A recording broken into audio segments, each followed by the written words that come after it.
this very place, Singable, which has a connection with the Reformation in a multiple form of senses, because two of the medieval principles of this hall were convinced Hussites. So one of them was burned as follower of Wycliffe on stage. The other went to Bohemia in the 15th century and became a leading speaker for the Hussites at the Council of Basel. And since then, the hall has been associated with different forms of dissenting and reforming ideas. And it's one of the reasons why the hall only became a college in the 20th century, because it retained the identity of a study space without the formal alignment with the Church of England, to be able to accommodate dissenters and crypto-Catholics.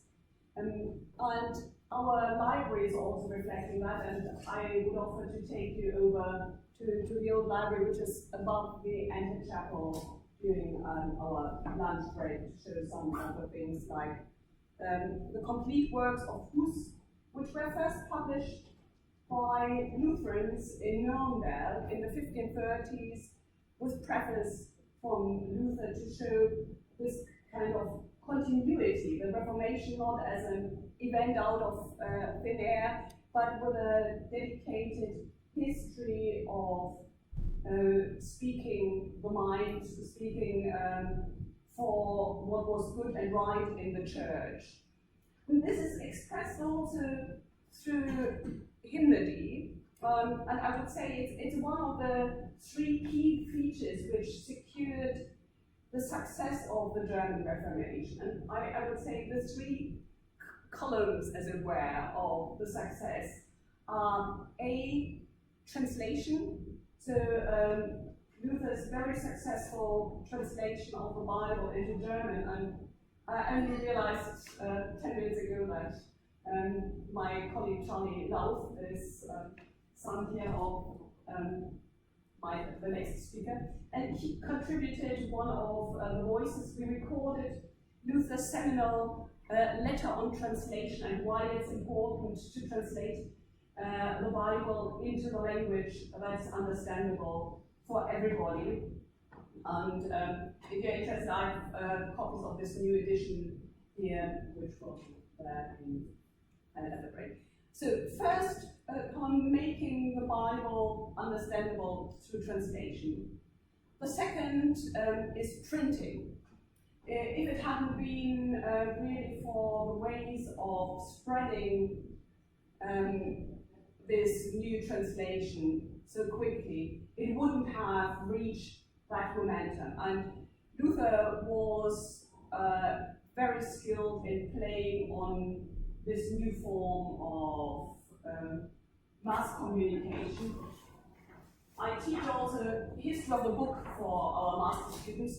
So as an exercise in typesetting, we did a recreation of the poster in which first the 95 Theses were published by Luther, and it was quite tricky to reconstruct it because these broadsheets were so, in German we would say, zernies and wrecked to pieces. They were passed on that very few of them survive, and we have the 95 Theses only in a later pamphlet format. So we tried to reconstruct this poster format, and it took the students nearly a year to get to grips with a layout, while in exactly 500 years ago, on the 31st October 1517, it probably was typeset in a couple of hours for Luther to send off to the bishops to challenge them to a discussion about principles of indulgence and grace.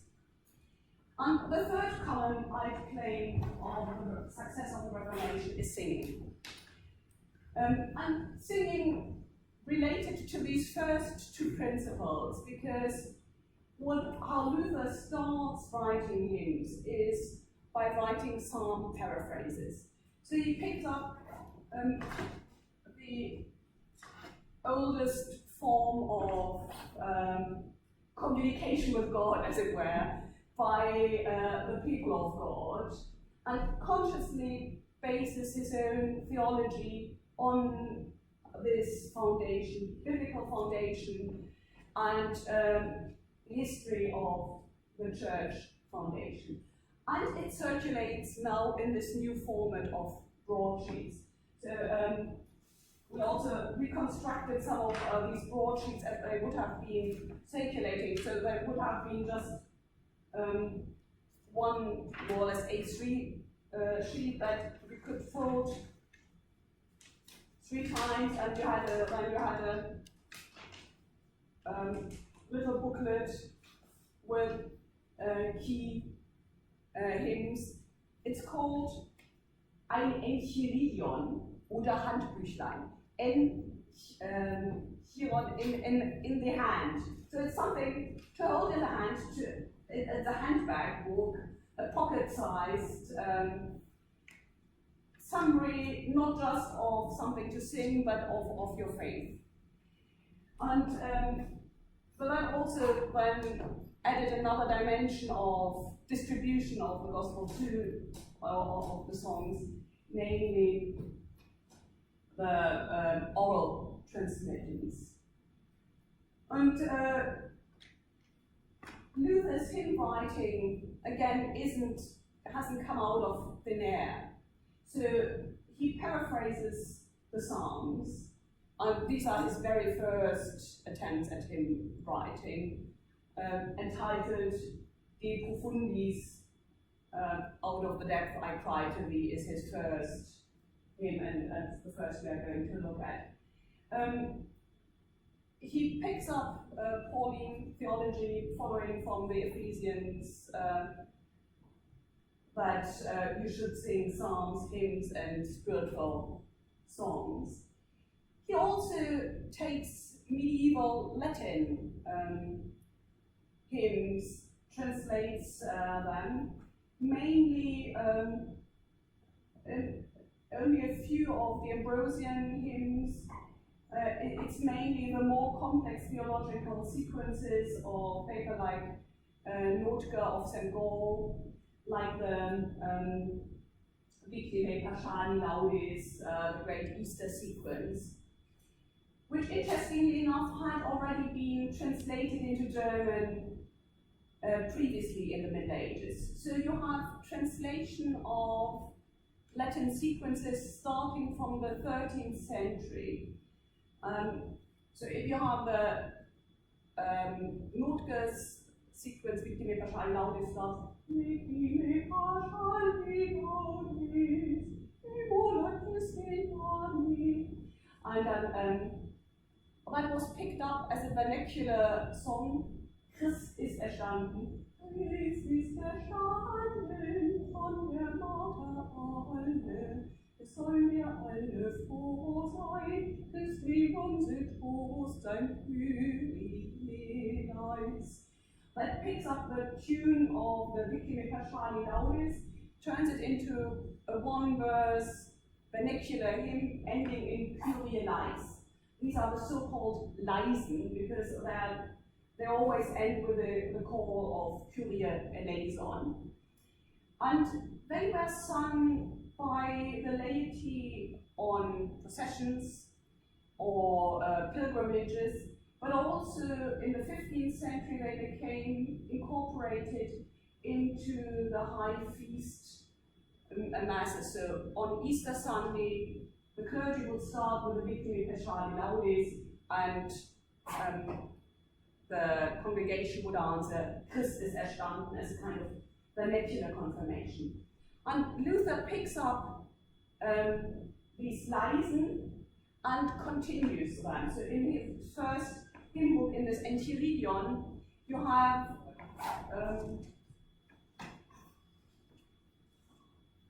a start of the Lobsang, Christ ist erstanden, gebessert. So it's he takes up gebessert, meaning an improved, bettered, improved version, And improved in that case means he expands the tune to conform to the tune models of the 16th century, and then also integrates more material from the Latin sequences. So the tune models that Luther uses are mainly those of 15th century secular songs. The Meistersinger of Nuremberg, you might know from Wagner, who had put up models for German singing, which could now be transferred to the spiritual area as communal singing. So he takes these different medieval traditions and transforms them. So my brief first part is this soundscape of the 16th century Germany, which provides the basis for Luther's hymn writing. And then we'll look at two exemplary hymns by Luther, both based on psalms, but in very different ways. The first is based on the psalm De Profundis, out of the depths, aus tiefer Not schrei ich zu dir. And the second example I'm going to take, and then number 3, is what became the kind of signature hymn of Protestantism, Ein Singable, which is also based on the psalm. You see it here in the first edition as der 46. Psalm, Deus noster refugium et virtus, Matthäus Luther, and then it's his hymn setting. And you should have 3 sheets of paper. So the first one just gives you the structure, or we'll talk more or less what you have here. The yellow one are the 2 hymns in I'm discussing in the version of the current hymn book, at least the current hymn book in the United Reformed tradition, Rejoice and Sing. The Anglicans scandalously threw out all of Luther in their current hymn book. Stronghold, I think it was in the previous version, and it's not any longer there. And the third sheet you have is some material from the Reformation tradition. All right. Point 1. What would somebody in Germany have heard as singing of spiritual things? There is the monastic context, and Elizabeth mentioned my main research is on a convent or several convents in northern Germany, which were crucial in defining Reformation. So they would have daily sung the Psalter, and these psalm models used in the monasteries were of course also what Luther grew up with as an Augustinian friar. They would also have been sung antiphonal, so people would have been involved. And there were sung both in the monastic settings, but also in the parish churches. The psalms for the day would have sounded. The second element, as I already mentioned, are the Leisen. And they start very early. This is a manuscript from the 10th century, and what these dots you see above the line are actually neumes, so musical notation, staffless musical notation. And you see then here, Kyrie eleison, Christe eleison, Kyrie eleison. So these are the lines that were sung. And so these would be things every layperson who ever listened to a Corpus Christi procession walking through the streets, or would have gone on a pilgrimage to, let's say, Heiliggut in Regensburg, or something like that, would have been familiar with. You even have it in the secular literature. So Gottfried von Straßburg, when he sends Tristan and Isolde on their trip from Ireland to Cornwall, on which they fall in love, has them sing one of the lines, in Gottes Namen fahren wir, in the name of God we travel. Unfortunately, the God that is then coming is the goddess of love instead of the Bible. It goes all horribly wrong. But it shows how familiar these vernacular short words were. And the third soundscape, at least in the cities, would have been the more complex songs written by the Meistersinger.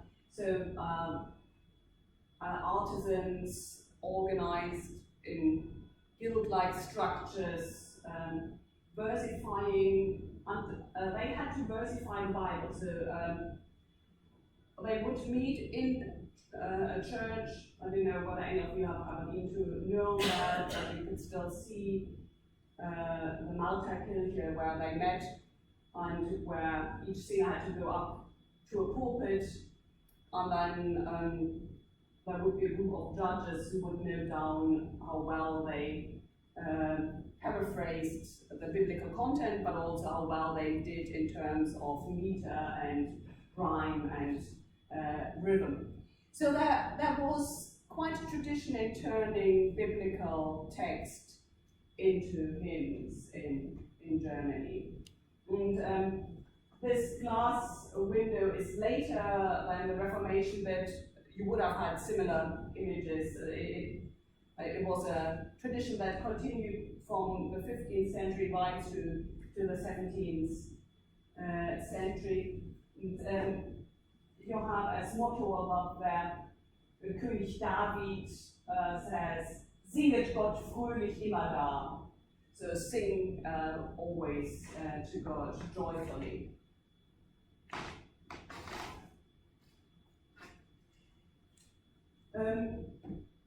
To come to another timeline, slightly less extended than that, from the Psalms to the Reformation.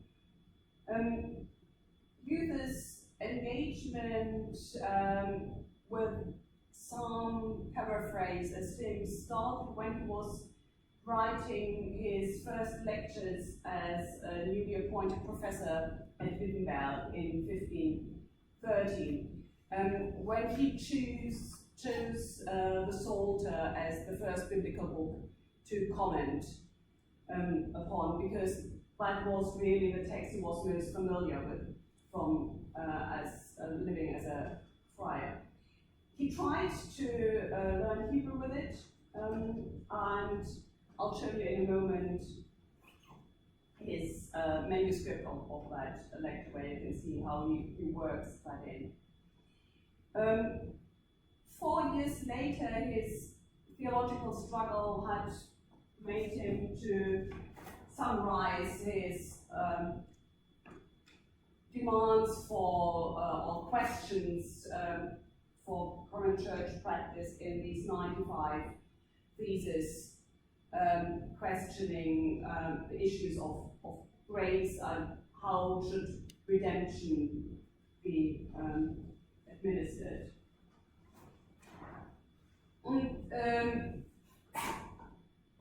That really then was popularized through his preaching.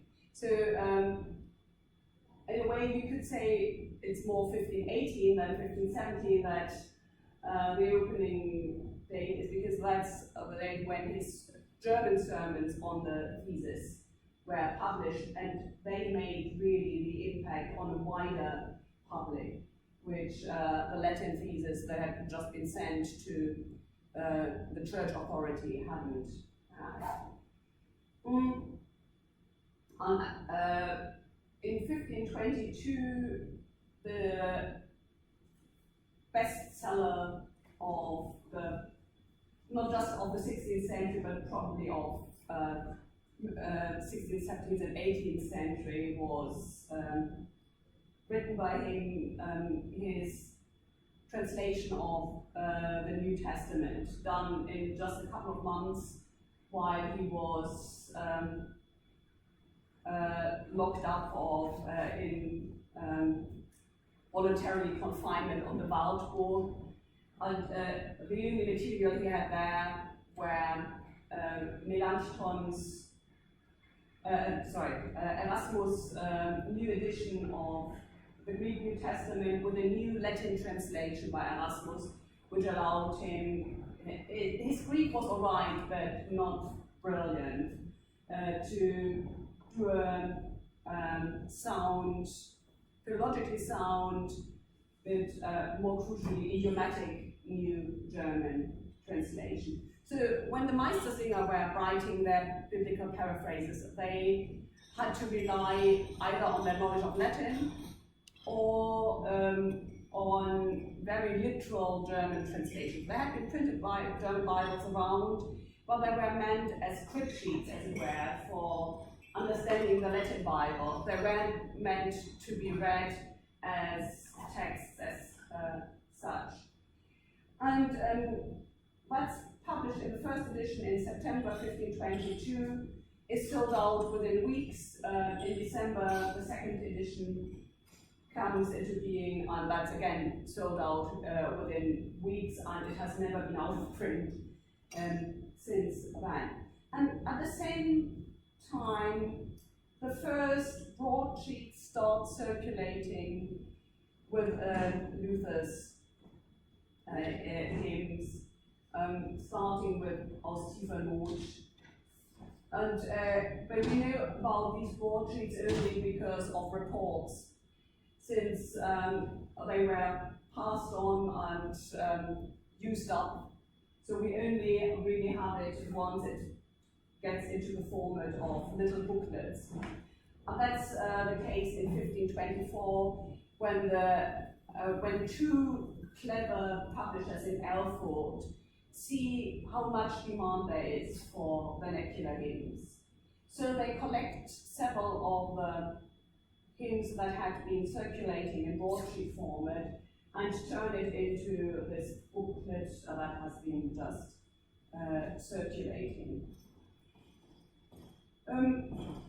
And Luther discovers that it's a very effective method. He hadn't written the preface for this first booklet, but he then writes a programmatic preface for a Wittenberg printer, who typesets the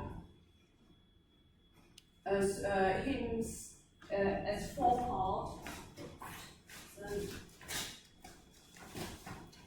So you have part books printed.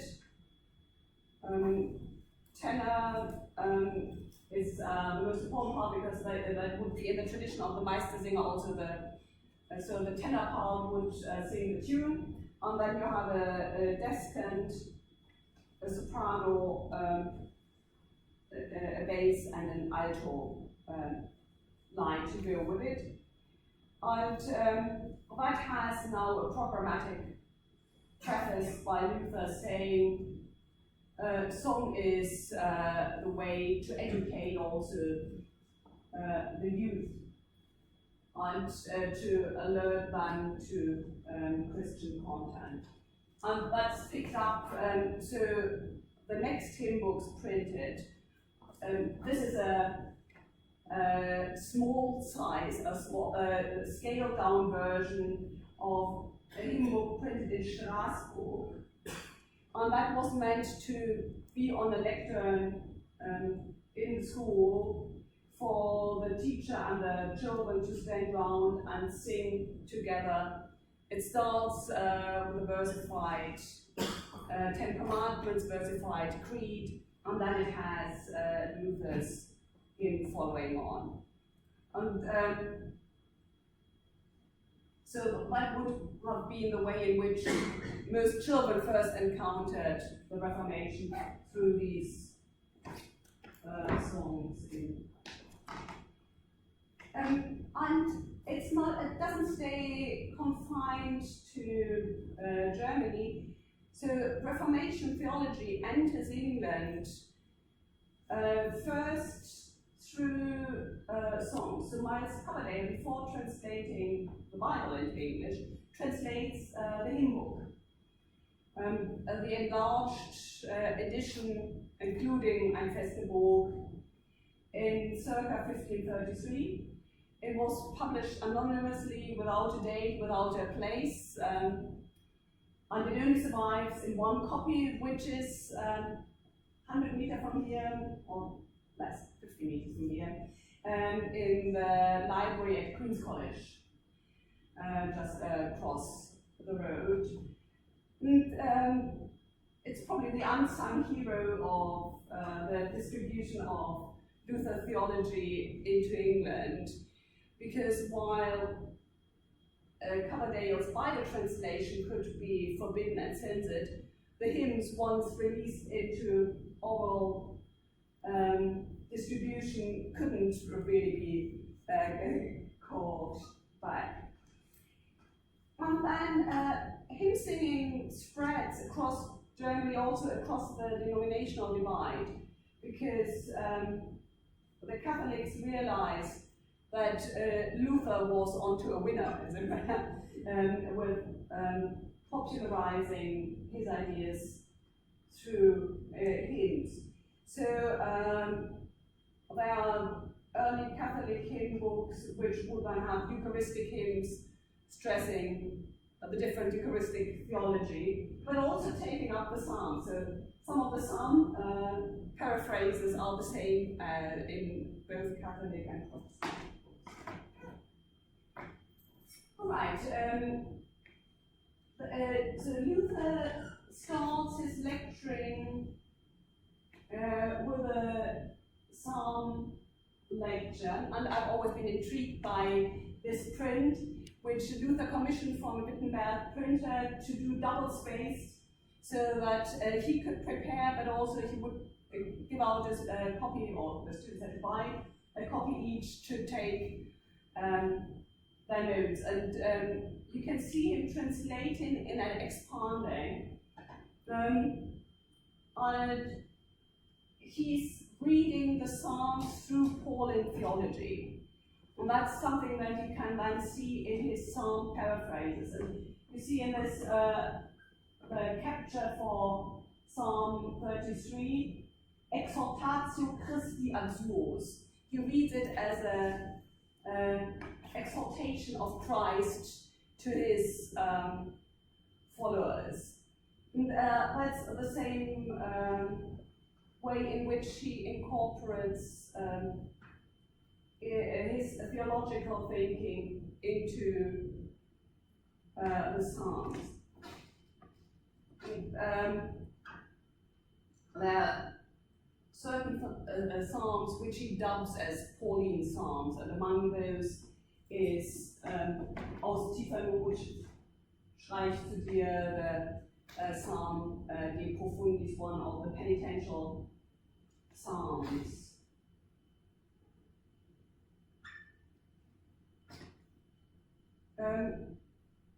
So this is the first hymn book which has just been passing around, And you can see how hastily it was put together. I've just circled all the typos on the title page, which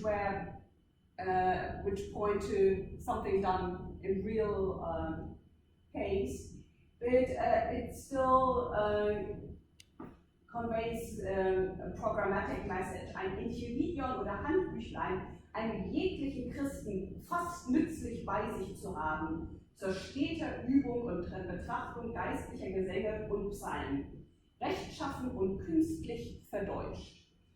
So, artfully translated into Germanized, verdeutscht. And then the bottom line is, mit diesen und dergleichen Gesängen soll man billig die Jugend auferziehen. So you should raise young people with these songs.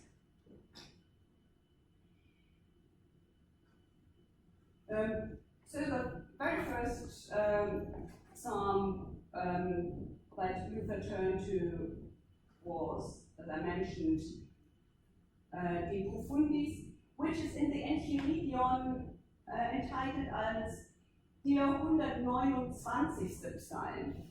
That is still the Vulgate numbering, while Luther then in his Bible translation turns to the Hebrew numbering of the Psalms, making it the 130th Psalm. And all the other Psalm paraphrases he wrote have the Hebrew numbering in accordance with his own Bible, and this points to the fact that it's really his first attempt of versification of the Psalter. So his translation was only of the Bible before in 1534, where he turns: Aus der Tiefen rufe ich, Herr, zu dir, Herr, höre meine Stimme, lass deine Ohren merken auf die Stimme meines Flehens. You can still hear in his prose translation, he didn't try to do the Bible translation in meter, or but he tried to convey some sense of the poetical quality of the Psalms in the rhythm, the prose rhythm he uses. And this becomes in his sung paraphrase, aus tiefer Not schrei ich zu dir. So instead of just out of the depths, it's out of the deep trouble, the deep worry, sorrow. Not is a Notausgang is an emergency exit. So it's out of a deep sense of crisis, I cry to you. And he writes the tune to go with it.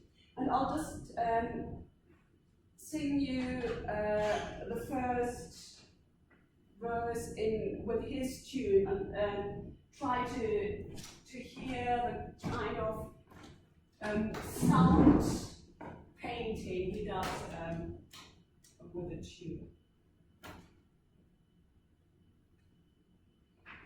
You have also the German version with a tune on the not yellow hymn sheet, if you wanted to follow it. And you have on the yellow hymn sheet, you have the English translation from the URC of it.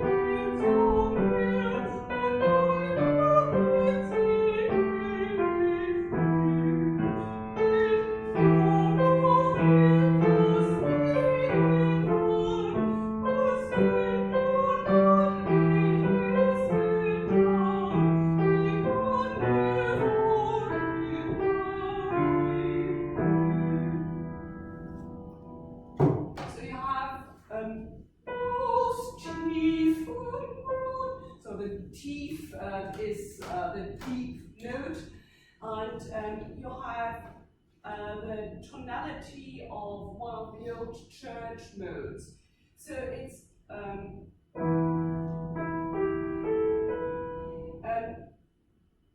it is like minor, but with one sharpness. So it's a Phrygian mode, meaning based on E without any key signature required. If you look, and I would ask you all to look now at the English hymn tune and hymn version. Can you just give me the number? So it's 331 in the URC hymn. You see it's also based on E, but it has one sharp. It's turned into a proper minor. It's and it's also made more pleasant.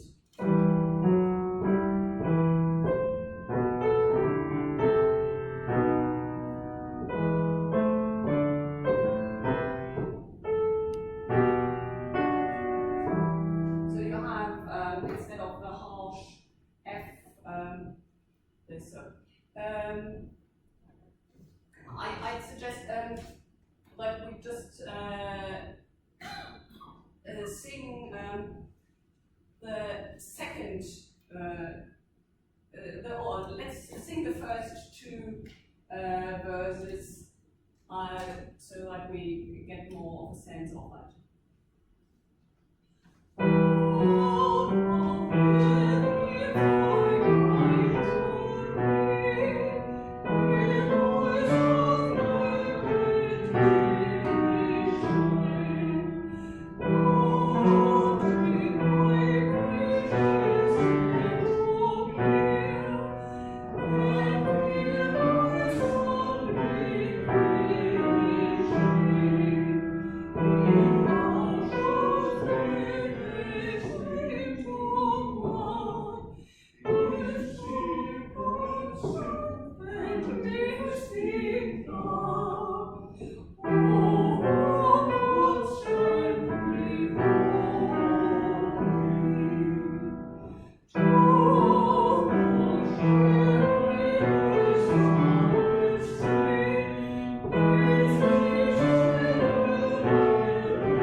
So what you can notice in the second verse is that while in the first verse Luther, except for inserting the note, had very much literally followed the biblical text. Here he expands a very short mentioning of redemption into Gnade und Gunst. So a double phrase, Gnade, mercy, Gunst, favor. And he picks up, so Gnade und Gunst, and he picks up the Gnade in the last line again. What I found quite remarkable looking at the this 19th century English translation by Richard Massey is that he out-Luthers Luther in a way. He inserts several other phrases that Luther only coined later in his theology. Our works, alas, are all in vain. And even the best, but is taken from a much later hymn writing when Luther was polemicizing against Werkgerechtigkeit justification from through works. And also this to wash away the scarlet stain is very 19th century Methodist interpretation of Luther's stand on, and grace alone availeth.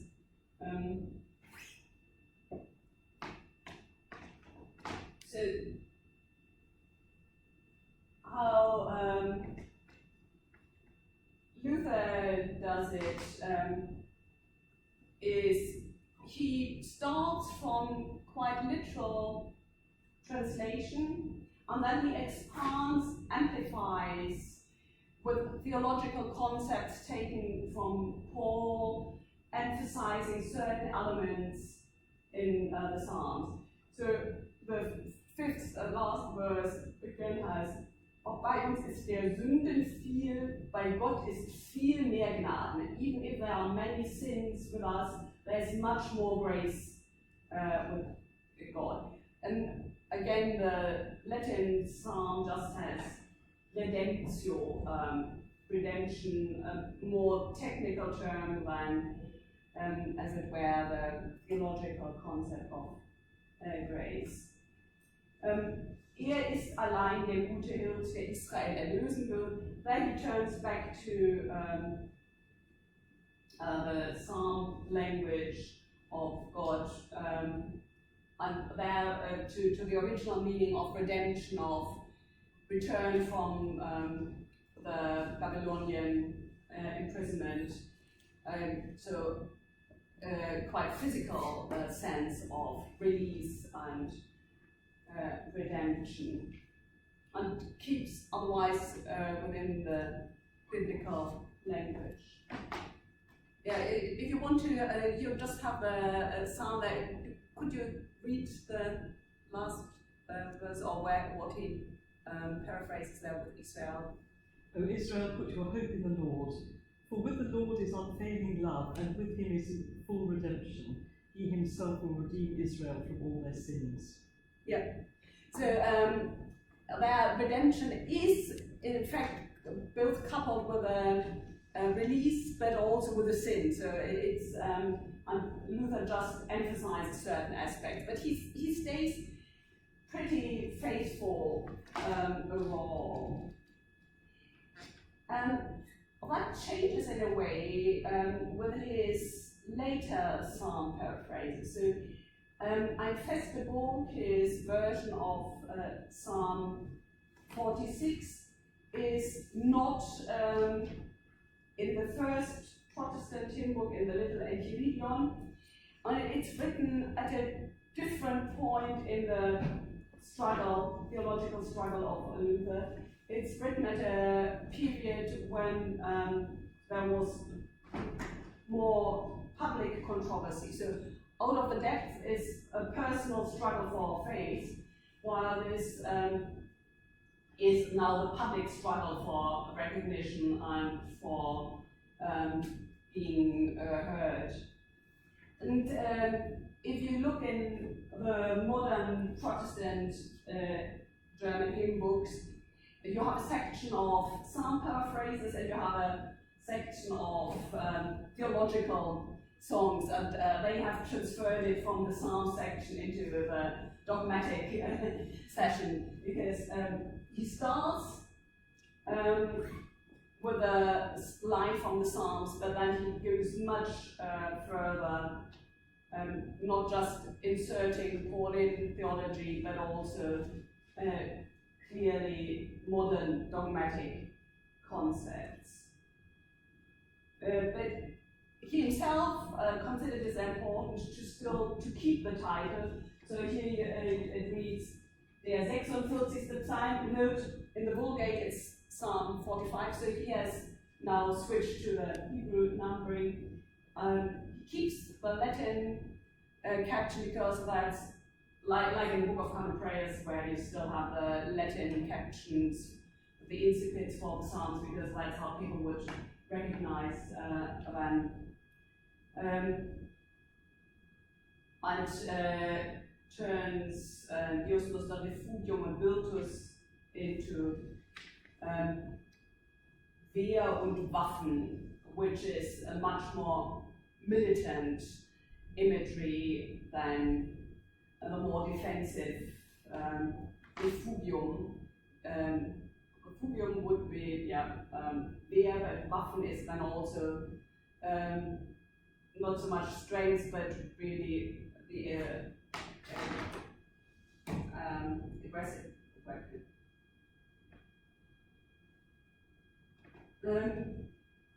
And the tune for that is markedly different from the penitential mode of the first psalm. So this is a clear major tune,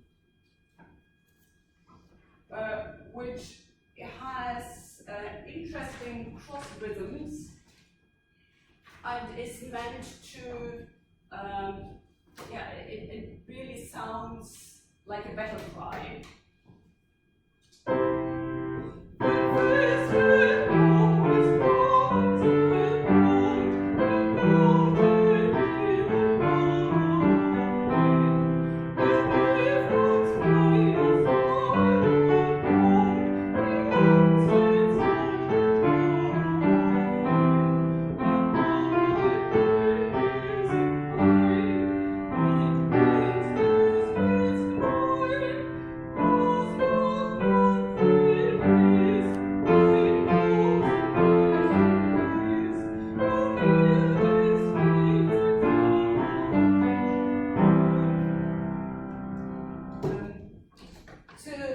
That's really a combative, joyful but combative mode in which he writes.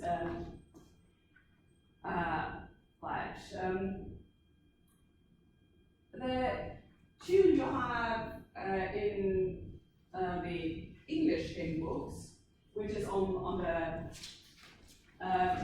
back of the one we just sang, has quite a different rhythmical structure.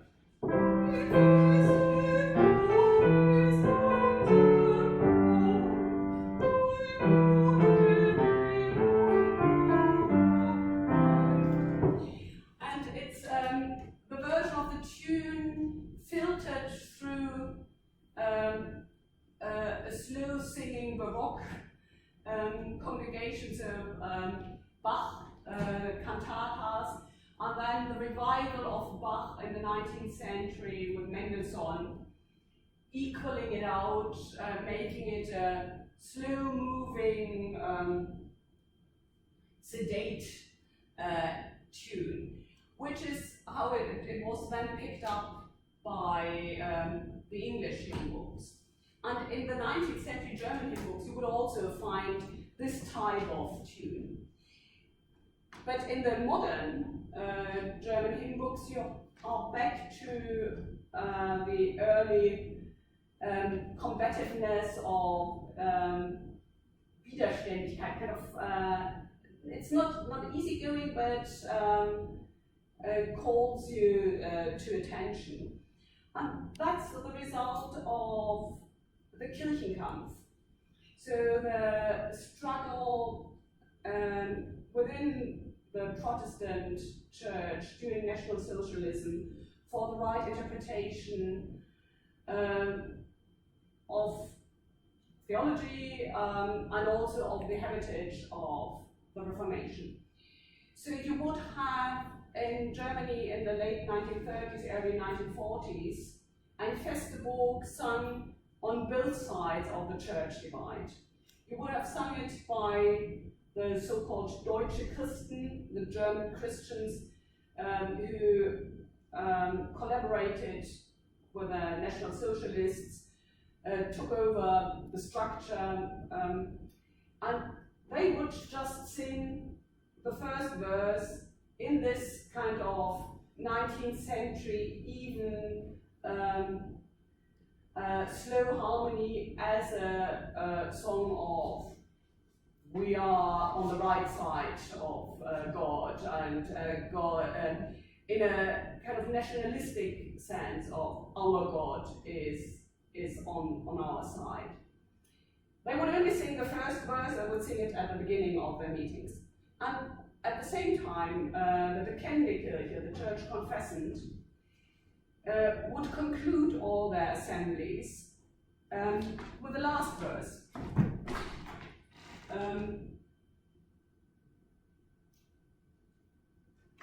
Das Wort sie sollen lassen starren und kein Dank dazu haben.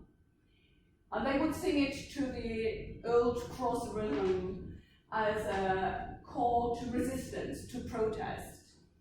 Und das Wort sie sollen lassen starren und kein Dank dazu haben. Ist bei uns wohl auf dem Plan mit seinem Geist und Gaben. Nehmen sie den Leib, gut ihr Kind und Weib, lass fahren dahin, sie haben's kein Gewinn, das Reich muss uns verbleiben. And that had been, this last verse had been used throughout Protestantism as a song of putting Reich, not as in the Third Reich, but as in Himmelreich, the kingdom of God above all earthly kingdoms. So this verse was also sung by the Austrian Protestants under Maria Theresia when they were given the alternative, you can call it, between converting and staying in Austria or leaving. But if they left, they had to leave behind all their possessions, but also all their children. And they went, and while walking out, they sang this verse. So Luther's hymns have a really broad spectrum of appropriation and have meant significant differences. And that's why when the church confessant picked up the kind of old meaning of this hymn as a protest song and reinstalling the old rhythm also as signifying this protest movement. And it's also the way in which it was picked up first by Coverdale, who kept the caption as Psalm. He reinstates the Vulgate numbering because his English audience wouldn't have access to the new Bible numbering. They would rely on the Vulgate numbering, and he himself hadn't yet done his translation.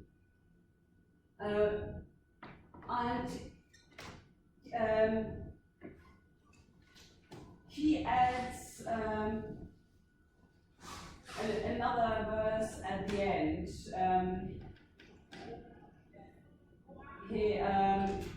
Repeating, the God of Jacob is our strong tower. So ending, bending it backwards to the psalm. All right, that was a very quick run through some of the aspects of Reformation hymnody. If you're interested in getting involved in more events around the Reformation in Oxford, we have a blog which is run by the Taylor Institution Library on Reformation 2017 in Oxford, and that has one strand music. So we are going to perform all of the Reformation cantatas by Johann Sebastian Bach across the year. We have started with the first one while the Bonn week was on, so people from Twin Town in Bonn came over, and the other three will be in autumn in Exeter College, New College, and it's in Michael's Northgate.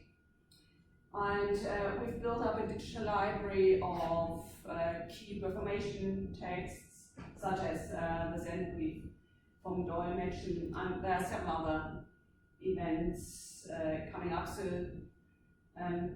if you are around in Oxford, do come along. If you aren't in Oxford, do come back to Oxford for it. And